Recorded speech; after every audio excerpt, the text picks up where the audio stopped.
नमस्कार दोस्तों।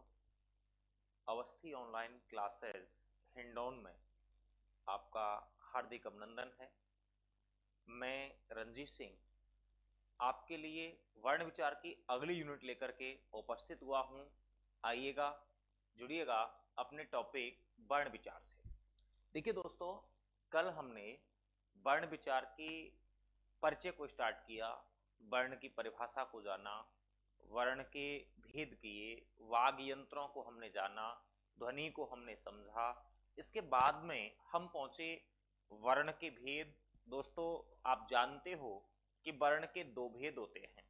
नंबर एक स्वर वर्ण, नंबर दो व्यंजन वर्ण।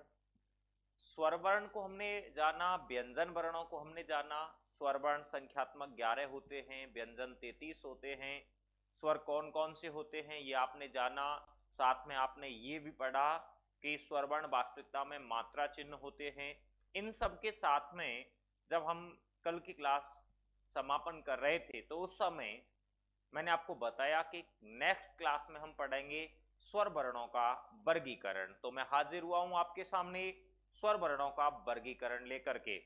देखिएगा, स्वर वर्णों का वर्गीकरण दोस्तों 6 आधारों पर किया जाता है। सबसे पहला, उत्पत्ति के आधार पर हम स्वर वर्णों का वर्गीकरण करते हैं। उत्पत्ति के आधार पर स्वर वर्ण 3 प्रकार के होते हैं दोस्तों। नंबर 1 मूल स्वर, नंबर 2 संधि स्वर या सजातीय स्वर, तीसरा होता है संयुक्त स्वर या विजातीय स्वर या संकर स्वर। दोस्तों, नंबर दूसरा वर्गीकरण हमने किया है मात्रा उच्चारण के आधार पर। दूसरा किया मात्रा उच्चारण के आधार पर। मात्रा उच्चारण के आधार पर दोस्तों मुख्यतः स्वर वर्ण 2 प्रकार के हैं। नंबर 1 ह्रस्व स्वर और नंबर 2 दीर्घ स्वर। लेकिन तीसरा जो गौण भेद है, अप्रत्यक्ष भेद है, वो तीसरा होता है दोस्तों प्लुत स्वर। इसके बाद में तीसरा वर्गीकरण हमने किया है जिह्वा के भाग के आधार पर। जिह्वा के भाग के आधार पर दोस्तों स्वरों के 3 भेद होते हैं। नंबर 1 अग्र स्वर, नंबर 2 पश्च स्वर और नंबर 3 मध्य स्वर। इसके बाद में चौथा वर्गीकरण दोस्तों मुखाकृति के आधार पर आता है। और मुखाकृति के आधार पर नंबर 1 होता है समृत स्वर, दूसरा होता है अर्ध समृत स्वर, तीसरा विभ्रत स्वर और चौथा होता है दोस्तों अर्ध विभ्रत स्वर। इसके बाद में पांचवा वर्गीकरण हमने लिया ओष्ठाकृति के आधार पर। ओष्ठाकृति के आधार पर दोस्तों स्वर वर्णों के 3 भेद होते हैं। हाँ, हो सकता है कि अब से पहले आपने 2 ही भेद पढ़े हों, वृत्ताकार और अवृत्ताकार। कुछ समय बाद जब मैं इन भेदों का आपके लिए स्पष्टीकरण दे रहा हूंगा तब आपको स्पष्ट समझ में आ जाएगा कि स्वर वर्णों के जो भेद हैं उन भेदों में ओष्ठाकृति के आधार पर जो वर्गीकरण के भेद प्रचलित हैं वो 2 नहीं दोस्तों 3 प्रकार से हैं।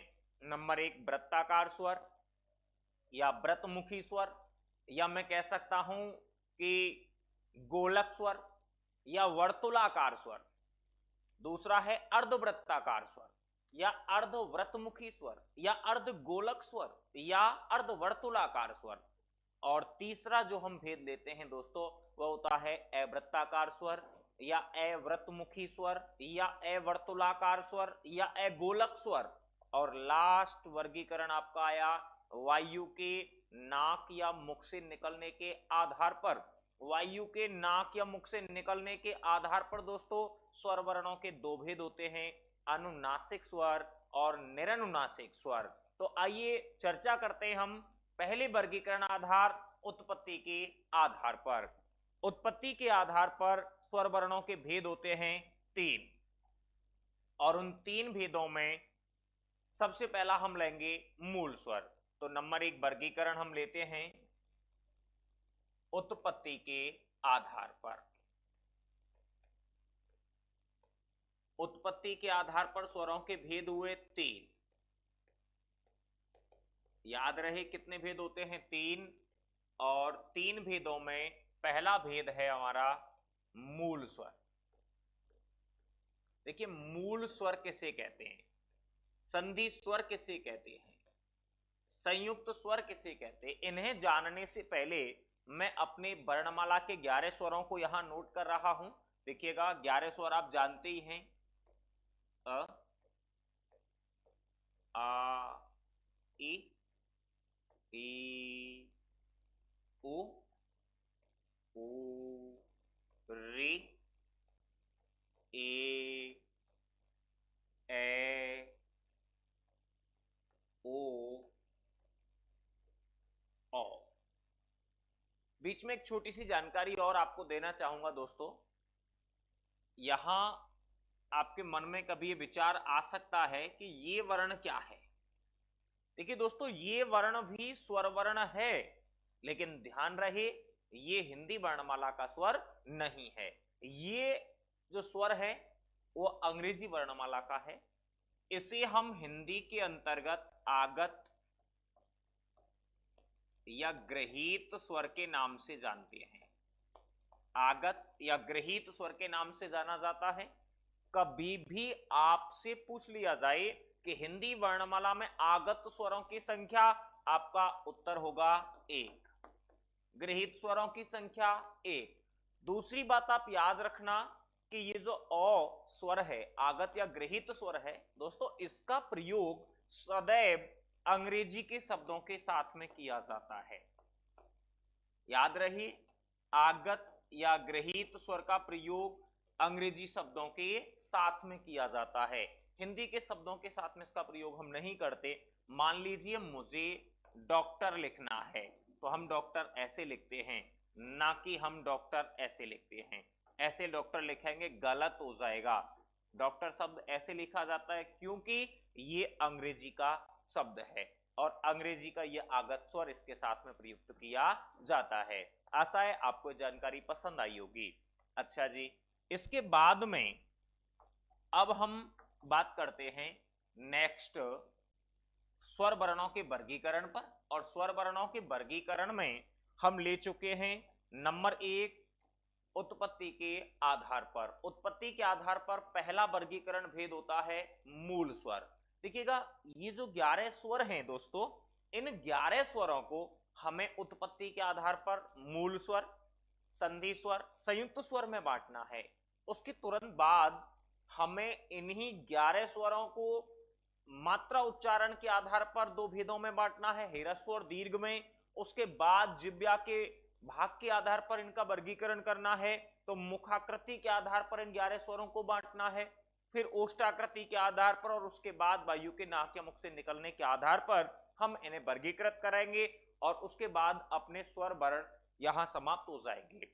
तो सबसे पहले बात चल रही है मूल स्वर। देखिए दोस्तों, स्वर वर्ण वास्तविकता में मात्रा चिन्ह है और आप जानते होंगे कि शब्द निर्माण के लिए, शब्दों को लिखने के लिए, व्यंजनों को बोलने के लिए, व्यंजनों को लिखने के लिए हमें स्वरों की आवश्यकता होती है। अब ये उत्पन्न कैसे हुए हिंदी वर्णमाला में, हमें इस बात को जानना है। यहां मूल लिखा हुआ है। मूल का शाब्दिक अर्थ आप जानते होंगे जड़ होता है। मूल का शाब्दिक अर्थ होता है जड़। मैं इसी प्रारंभिक स्थिति कह सकता हूं, मैं इसे फर्स्ट स्टेज कह सकता हूं। तो प्रारंभिक स्थिति क्या होगी? तो प्रारंभिक स्थिति में आप एक लाइन याद रखेंगे, हिंदी वर्णमाला के परंपरागत स्वर।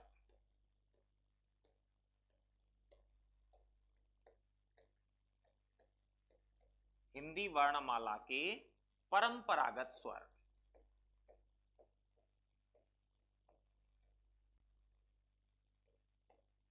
मूल स्वर कहलाए हैं। अब हिंदी वर्णमाला के परंपरागत स्वर कौन कौन से हैं? तो देखिए, हिंदी वर्णमाला के परंपरागत स्वरों में 4 स्वर प्रयुक्त हुए हैं, अ, ए, ओ और रे। ये 4 स्वर प्रयुक्त हुए किसके अंतर्गत? मूल स्वरों के अंतर्गत। हिंदी वर्णमाला के परंपरागत स्वर ही मूल स्वर कहलाते हैं और ये मूल स्वर होते हैं 4, अ, ए, ओ, रे। अच्छा, अब बात आती है कि और स्वर हमने कैसे उत्पन्न किए। देखिए दोस्तों, अब मात्राओं की मैं बात करता हूं, क्योंकि स्वर वर्ण वास्तविकता में मात्रा चिन्ह होते हैं। और आपको मैंने पिछली वीडियो में बताया था कि ह्रस्व आ की कोई मात्रा सम्मिलित नहीं होती है, यह सहयोगात्मक स्वर होता है। साथ में मैंने ये बताया कि री, इसका अस्तित्व केवल तत्सम शब्दों में होता है। अब अपने पास बचे 2 मात्रा, ई और उ। दोस्तों असहयोगात्मक है, मात्रा के रूप में दो मात्राएं हैं, तो क्या हम इन स्वरों से सारे शब्दों को भाषा के अंतर्गत लिख सकते हैं? जी नहीं, तो हमें अन्य मात्राओं की आवश्यकता महसूस हुई। तो ऐसी स्थिति में हमने इन मूल स्वरों को दो बार जोड़ा, एक बार दोस्तों समानता के क्रम में जोड़ा और एक बार इनको असमानता के क्रम में जोड़ा। तो नेक्स्ट जो भेद आया वो हुआ संधि स्वर। अगले भेद का नाम आता है संधि स्वर। दूसरा होता है हमारे पास संधि स्वर।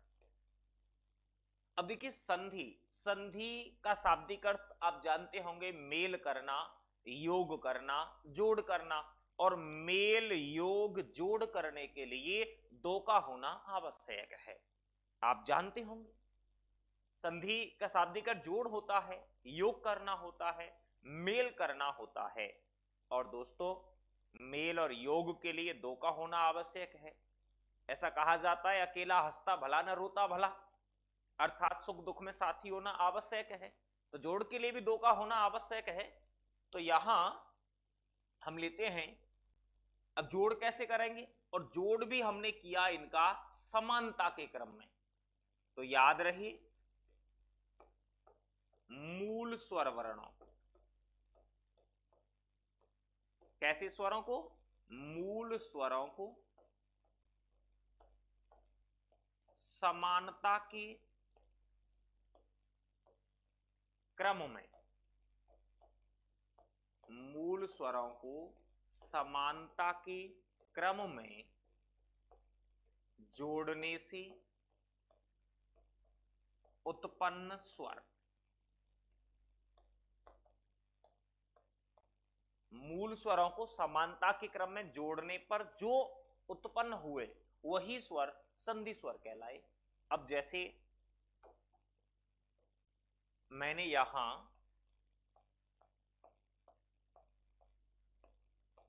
ह्रस्व आ को लिया, अब इन चारों स्वरों में से ह्रस्व आ का समान स्वर कौन सा होगा? तो ह्रस्व आ का समान स्वर ह्रस्व आ ही हुआ। आप जानते हो अकह सवर्ण है दीर्घ आ, समान वर्ण जुड़कर दीर्घ हो जाते हैं। ह्रस्व आ प्लस ह्रस्व आ बराबर हुआ दीर्घ आ। ह्रस्व आ प्लस ह्रस्व आ बराबर दीर्घ आ। सेम कहानी ई के लिए, ऊ के लिए। देखिए यहां फिर मैंने जोड़ा ह्रस्व ई प्लस ह्रस्व ई बराबर दीर्घ ई। इसके बाद ह्रस्व ऊ को लिया, ह्रस्व ऊ प्लस दीर्घ ऊ, ह्रस्व ऊ प्लस ह्रस्व ऊ बराबर दीर्घ ऊ। आप सोच रहे होंगे री को क्यों नहीं लिया? दोस्तों री को भी हम जोड़ें, ह्रस्व री प्लस ह्रस्व री बराबर दीर्घ री। ये दीर्घ री इसी प्रकार उत्पन्न हुई। लेकिन दोस्तों आप जानते हैं कि दीर्घ री का हिंदी वर्णमाला में कोई अस्तित्व नहीं है, कोई स्थान नहीं है। इसका प्रयोग संस्कृत के अंतर्गत वेदों में, और जो अधिकतर प्रयोग हुआ है वो संस्कृत के यजुर्वेद में महर्षि पतंजलि ने इसका प्रयोग सर्वाधिक किया। तो यहां पर इसका कोई प्रयोग नहीं है।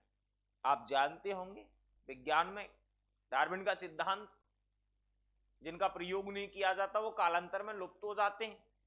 तो यहां हम इसका प्रयोग नहीं करते, इसलिए इसको हटा दिया गया आपसे।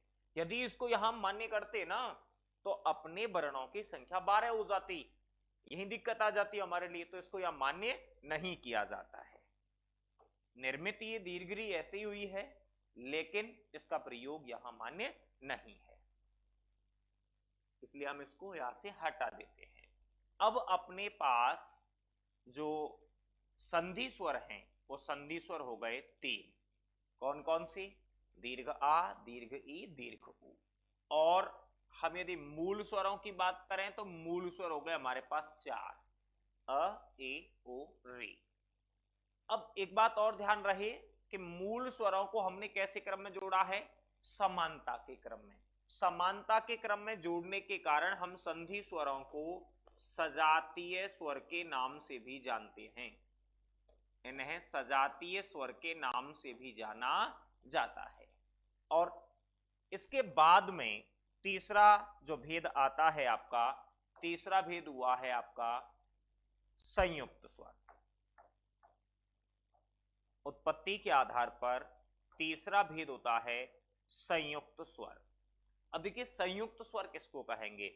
यहां मैंने कहा मूल स्वरों को समानता के क्रम में जोड़ने से उत्पन्न स्वर, तो यहां पर हम मूल स्वरों को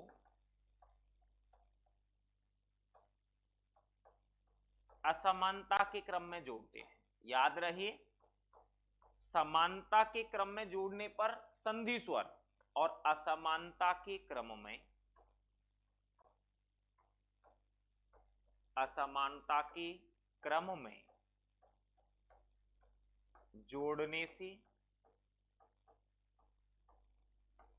उत्पन्न स्वर संयुक्त स्वर कहलाए हैं।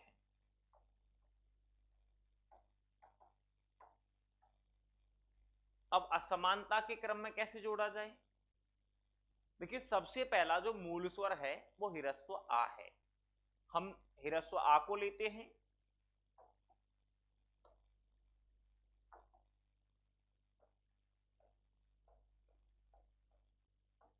ह्रस्व आ को लिया। अब देखिए दोस्तों, इस ह्रस्व आ के जो ई है वो समान है या असमान है? तो असमान है, स्वाभाविक सी बात है। तो आ के साथ हमने जोड़ा ई को। आद गुणा के सूत्र से हम बात करें तो इन दोनों से बनता है ए। अब ये ए, ये भी तो स्वर हुआ, आ प्लस ई से मिलके बन रहा है। यदि इस ए को मैं आ के साथ जोड़ता हूं तो ये असमान होगा। तो अगला मैंने जोड़ दिया आ के साथ ए को। देखिए दोस्तों, वृद्धिरेचि सूत्र लगाने पर आ और ए मिलकर के क्या बनाते हैं? ए। अब आ के साथ हमने जोड़ा ई, आ प्लस ई से बना ए, फिर आ के साथ ए को जोड़ा बना ए, और अब हम तीसरा जो वर्ण है ऊ, तो हमने आ के साथ जोड़ दिया ऊ को। और जैसे ही दोस्तों हमने आ के साथ जोड़ा ऊ तो बना ओ आद गुणा से।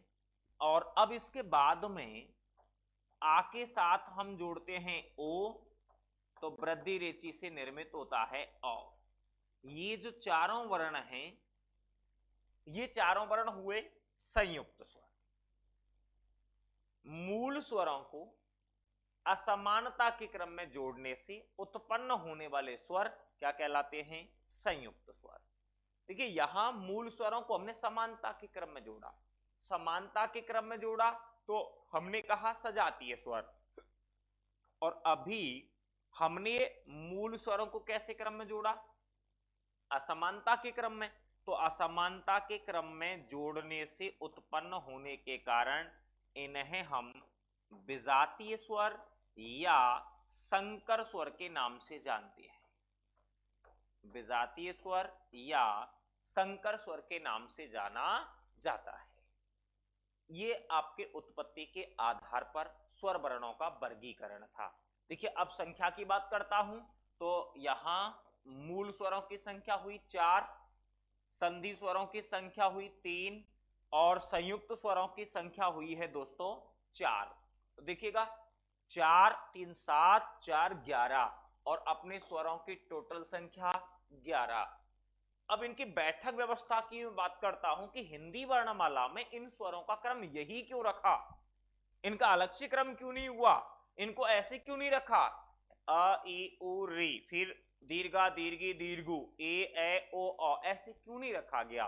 देखिए दोस्तों याद रखना मेरी इस बात को कि यहां पर ये जो ह्रस्व आ है ये दीर्घ आ का सजातीय है और दीर्घ आ ह्रस्व आ का सजातीय है। तो ह्रस्व ई दीर्घ ई की सजातीय है और दीर्घ ई ह्रस्व ई की सजातीय है। ऐसी ऊ दीर्घ ऊ का सजातीय है और दीर्घ ऊ दीर्घ ऊ का सजातीय है। तो ये आपस में सजातीय है। तो पहले तो लिया हमने मूल और फिर लिया सजातीय, यानी मूल स्वर में लिया ह्रस्व आ, अब इसका सजातीय दीर्घ आ। देखिए दोस्तों क्रम बना, एक क्रम यहां उत्पन्न हुआ, इनकी बैठक व्यवस्था का क्रम, वर्णमाला में इनके स्थान का जो क्रम है, हमने पहले एक मूल स्वर लिया, मूल के साथ में उसका हमने सजातीय स्वर लिया। अब एक क्रम हो गया, एक मूल एक सजातीय, तो अगला मूल आएगा ई, तो फिर अगला उसका सजातीय आएगा दीर्घ ई, फिर अगला मूल आएगा उ, तो फिर अगला मूल आएगा दीर्घ उ, तो फिर इसके बाद में देखिए यहां फिर मूल आएगा, अगला मूल कौन सा है री, इसके बाद सजाती आना चाहिए, लेकिन दोस्तों दीर्घ री को हम हिंदी वर्णमाला में मान्य नहीं करते हैं। तो अब मूल और सजातीय का क्रम यह समाप्त हुआ। इसके तुरंत बाद जिस क्रम से विजातीय स्वर उत्पन्न हुए उनको हमने वर्णमाला में स्थान प्रदान किया, ए ओ औ। तो उत्पत्ति के आधार पर स्वर वर्णों का वर्गीकरण तीन भेदों में किया गया। नंबर 1 मूल स्वर, नंबर 2 संधि स्वर और नंबर 3 संयुक्त स्वर। मूल स्वर किसे कहा गया? वे स्वर वर्ण जो हिंदी वर्णमाला के परंपरागत स्वर हैं, मूल स्वर कहलाए हैं। मूल स्वरों की संख्या 4 होती है, यथा अ ए ओ रे। इसके बाद में बात आई संयुक्त स्वर, संधि स्वर। तो संधि स्वर वे स्वर वर्ण जो मूल स्वरों को समानता के क्रम में जोड़ने से उत्पन्न हुए मूल संधि स्वर कहलाए हैं। और संधि स्वरों की संख्या हुई है आपके 3। कौन कौन से? आ ई उ। इसके बाद में तीसरा भेद लिया हमने संयुक्त स्वर। तो संयुक्त स्वर मूल स्वरों को असमानता के क्रम में जोड़ने से उत्पन्न होने वाले स्वर क्या कहलाए हैं? संयुक्त स्वर। ये संख्यात्मक 4 होते हैं, क्रमशः ए ओ औ। और दोस्तों अब इसके बाद में हम जो नेक्स्ट आधार ले रहे हैं, नेक्स्ट आधार है हमारा मात्रा उच्चारण के आधार पर। अगला जो हमारा भेद होगा वो होगा मात्रा उच्चारण के आधार पर स्वर वर्णों का वर्गीकरण। दूसरा आधार है मात्रा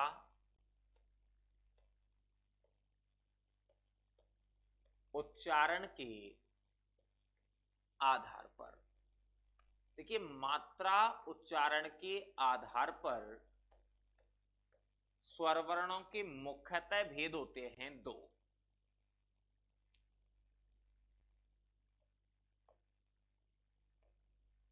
नंबर 1 ह्रस्व स्वर और दूसरा होता है दीर्घ स्वर। तो नंबर 1 हम चर्चा करेंगे ह्रस्व स्वर पर।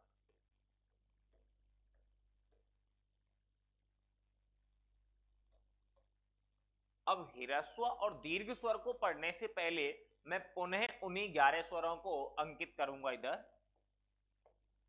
अ आ ई उ रे ए ओ और औ। अब देखिएगा इन 11 स्वरों में से हमें 2 भेदों में वर्गीकृत करने हैं, ह्रस्व स्वर में और दीर्घ स्वर में। यहां इनकी उत्पत्ति की बात करें हम तो उत्पत्ति से पहले आपको यह ध्यान रखना होगा इनके उच्चारण का समय। आप इनका उच्चारण करेंगे, बोलेंगे इन्हें, और बोलेंगे तो उस समय आपको देखना है कि इनमें ऐसे कौन से स्वर हैं जिनके उच्चारण में समय कम लग रहा है, और ऐसे कौन कौन से स्वर हैं जिनके उच्चारण में अपेक्षाकृत समय अधिक लगा है। जिनमें समय कम लग रहा है वो ह्रस्व, क्योंकि ह्रस्व का शाब्दिक अर्थ कम होता है, छोटा होता है। और दीर्घ का मतलब अधिक, ज्यादा या बड़ा होता है। तो यहां इनका उच्चारण करते हैं पहले, और उच्चारण करने के बाद हम इन्हें जानेंगे। और उच्चारण से पहले मैं बात करूं तो अभी आपने पढ़ा उत्पत्ति के आधार पर, उत्पत्ति को देखा जाए तो देखो ह्रस्व आ मूल स्वर है, इसकी कोई मात्रा नहीं थी। ई मात्रा होती है लेकिन मूल स्वर है, एक मात्रा के रूप में निर्मित है, परंपरागत रूप से प्रयुक्त हुआ है वर्णमाला में। इधर ये उ, तो ये भी वर्णमाला में परंपरागत रूप से प्रयुक्त हुआ है, ऐसे ही री। लेकिन इधर अब बात की जाए दीर्घ आ की, तो दोस्तों ये दीर्घ आ है, ये दीर्घ आ बना है ह्रस्व आ प्लस ह्रस्व आ से। दीर्घ ई की बात की जाए तो दीर्घ ई बनी है ह्रस्व ई प्लस ह्रस्व ई से। दीर्घ ऊ की बात करें तो ये बना है ह्रस्व ऊ प्लस ह्रस्व ऊ से। और ए की बात यदि हम करते हैं तो ए बना है ह्रस्व आ प्लस ई से। और ए की बात करें तो ये बना है ह्रस्व आ प्लस ए से। और ओ की बात यदि हम करते हैं तो ह्रस्व आ प्लस ऊ से। और यदि हम ओ की बात करें तो ये बना है ह्रस्व आ प्लस ओ से। अब दोस्तों आपको देखना है कि इन 11 स्वरों में से ऐसे कौन कौन से स्वर हैं जो एक मात्रा के रूप में प्रचलित हुए हैं। तो मैं जिन पे गोले कर रहा हूं वे स्वर एक मात्रिक हैं, मूल हैं, उनका उच्चारण कम समय में होगा। अ, ई, उ और री, ये जो वर्ण हैं ये वर्ण आपके कैसे हैं, कम समय में उच्चरित होने वाले। उसका सीधा सा कारण है बाकी के जो ये स्वर हैं ये आपके दो दो मात्राओं से मिलकर बन रहे हैं। जैसे ये दीर्घ आ इन दो मात्राओं से मिलकर बना है, इधर आपकी दीर्घ ई इन दो मात्राओं से मिलकर बनी है, इधर उ आपके इन दो मात्राओं से मिलकर बना है। ऐसे ही ए आ प्लस ई से बनी है, ए आ प्लस ए से बना है, ओ आ प्लस उ से, और ओ आ प्लस ओ से मिलकर के बना है। तो बात चल रही थी अपनी ह्रस्व स्वर और दीर्घ स्वर पर। तो दोस्तों यहां हमें 4 मात्राएं ऐसी प्राप्त हो रही हैं जिनके उच्चारण में समय कम लग रहा है। क्यों? क्योंकि उनके जो रचना है, उनकी जो उत्पत्ति है, वो उत्पत्ति एक मूल रूप में है, एक मात्रा के रूप में है। तो आइए बात करते हैं मूल स्वरों पर। तो मूल स्वर किसे कहेंगे? ह्रस्व स्वर। ह्रस्व स्वर किसे कहेंगे? कि बेस्वर वर्ण जिनके उच्चारण में समय कम लगता है उन्हें कहा जाता है ह्रस्व स्वर। और ह्रस्व स्वर कौन कौन से हैं आपके? तो ह्रस्व स्वर में हम लेते हैं आपके 4 स्वर होते हैं, और 4 स्वरों में देखिएगा अ, ई, उ, री। तो ह्रस्व का शाब्दिक अर्थ हुआ कम या छोटा या लघु, अल्प। वे स्वर वर्ण जिनके उच्चारण में समय कम लगता है उन्हें कहा जाता है ह्रस्व स्वर। अब आगे हम बात करें, देखिए ये जो चारों स्वर हैं, इधर हमने यहां देखा है कि इनके और इन वर्णों के उच्चारण में अपेक्षाकृत जो मात्राओं की स्थिति है वो 1 और 2 की स्थिति है। जैसे कि अ एक मात्रा के रूप में है, जबकि आ 2 मात्रा के रूप में उच्चरित हो रहा है। तो वे स्वर वर्ण जिनके उच्चारण में एक मात्रा का समय लगता है, वे स्वर वर्ण जिनके उच्चारण में एक मात्रा का समय लगता है उन्हें एक मात्रिक स्वर के नाम से भी जाना जाता है। उन्हें किस नाम से? एक मात्रिक स्वर के नाम से भी जाना जाता है। और इन्हें हम मूल स्वर भी कह सकते हैं, याद रहे इन्हें मूल स्वर भी कहा जा सकता है। और दोस्तों इन्हें लघु स्वर के नाम से भी जाना जाता है। तो ह्रस्व के बारे में हम बात कर रहे थे, वे स्वर वर्ण जिनके उच्चारण में समय कम लगता है उन्हें ह्रस्व स्वर कहा जाता है। वे स्वर वर्ण जिनके उच्चारण में एक मात्रा का समय लगता है उन्हें एक मात्रिक स्वर के नाम से जाना जाता है। मूल स्वर को एक मात्रिक स्वर या ह्रस्व स्वर या लघु स्वर के नाम से भी जाना जाता है। ये संख्यात्मक 4 होते हैं। कौन कौन से? अ, ई, उ, रे। और इसके बाद में दूसरा भेद लेते हैं हम आपके दीर्घ स्वर। देखिए दीर्घ स्वर, अब दीर्घ स्वर किसे कहेंगे? ह्रस्व का विलोम दीर्घ होता है, ह्रस्व का अर्थ कम होता है, तो दीर्घ का मतलब अधिक होता है, ज्यादा होता है, बड़ा होता है। तो वे स्वर वर्ण जिनके उच्चारण में समय कम लगता है उन्हें तो कहा जाता है ह्रस्व स्वर, और वे स्वर वर्ण जिनके उच्चारण में ह्रस्व की अपेक्षा समय दुगुना लगता है, अधिक लगता है, ज्यादा लगता है, दोस्तों उन्हें कहा जाता है दीर्घ स्वर। और दीर्घ स्वर की स्थिति में हम बात करें तो कौन कौन से स्वर यहां सम्मिलित किए जाएंगे? तो दीर्घ स्वर में आप देखिएगा, देखिए यहां दीर्घ स्वर में जो सम्मिलित होने वाले स्वर है, दीर्घ स्वर में सम्मिलित होने वाले स्वरों में देखो यहां दीर्घ आ, ये दीर्घ ई, दीर्घ उ, ए ओ औ, इन स्वरों को सम्मिलित किया जाएगा दीर्घ स्वर के अंतर्गत। जैसे यहां पर शेष सभी स्वर यहां हम सम्मिलित करेंगे, और शेष स्वरों में हम बात करें तो दोस्तों आपका दीर्घ आ, दीर्घ ई, दीर्घ उ, ए ओ और औ। तो ये संख्यात्मक हो गए 7, 3 4 7। वे स्वर वर्ण जिनके उच्चारण में समय कम लगता है उनको कहा जाता है ह्रस्व स्वर, और वे स्वर जिनके उच्चारण में ह्रस्व की अपेक्षा समय दुगुना लगता है, अधिक लगता है, ज्यादा लगता है, उन्हें दीर्घ स्वर कहा जाता है।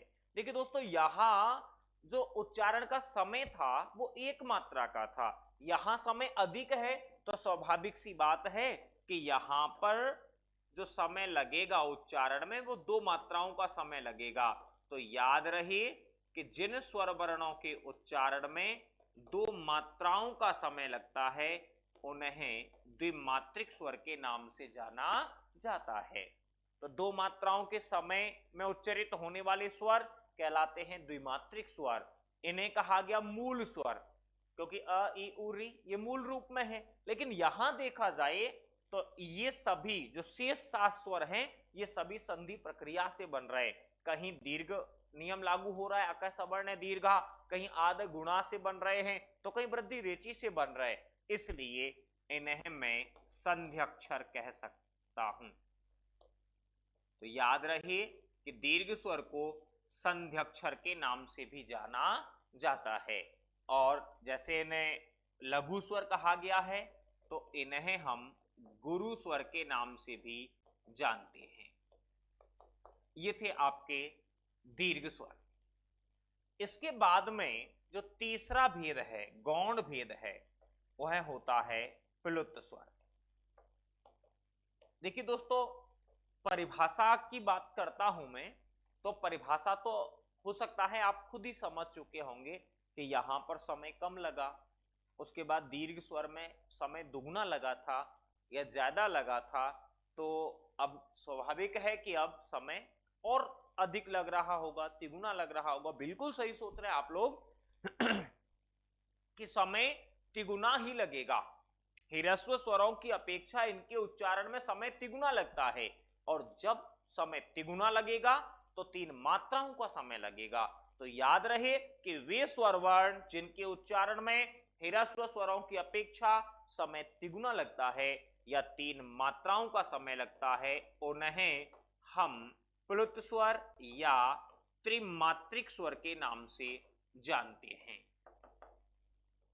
अब बात आती है कि जैसे कौन सा स्वर ऐसा है जो प्लुत है, वह कौन सा स्वर है जिसके उच्चारण में समय 3 मात्राओं का लगता है?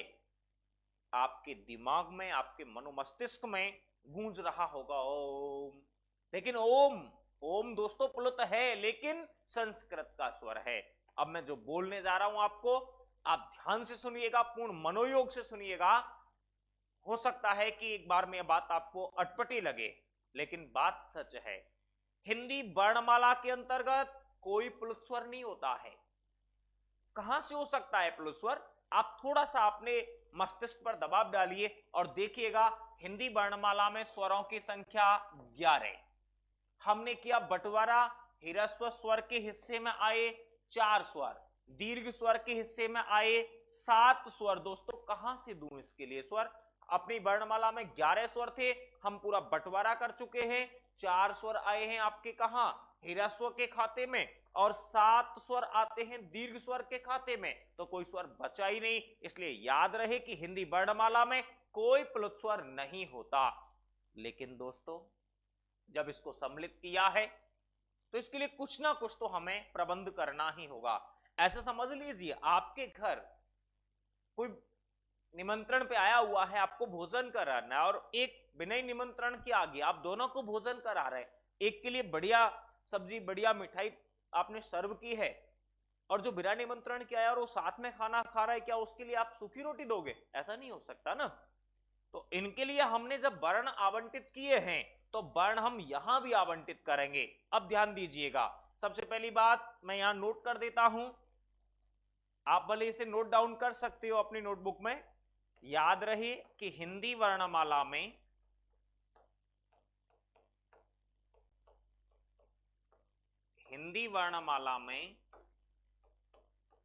कोई प्लुत स्वर नहीं होता है।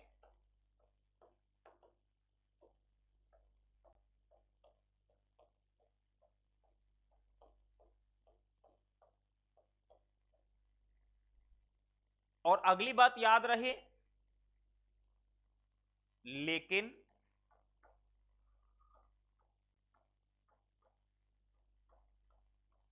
किसी भी ह्रस्व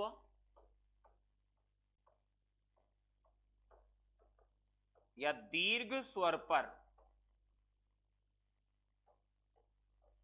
3 का अंक, 3 का अंक अंकित,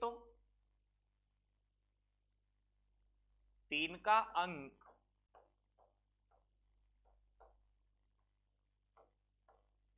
अंकित कर दिया जाए।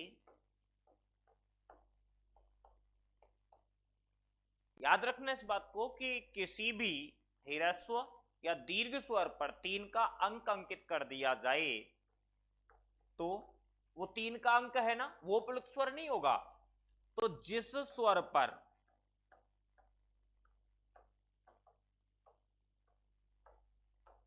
जिस स्वर पर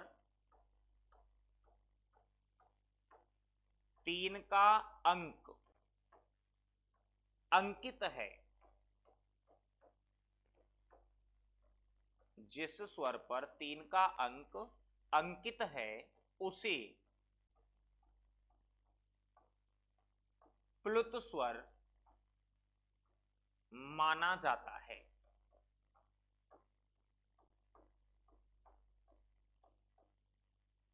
जैसे अभी मुझे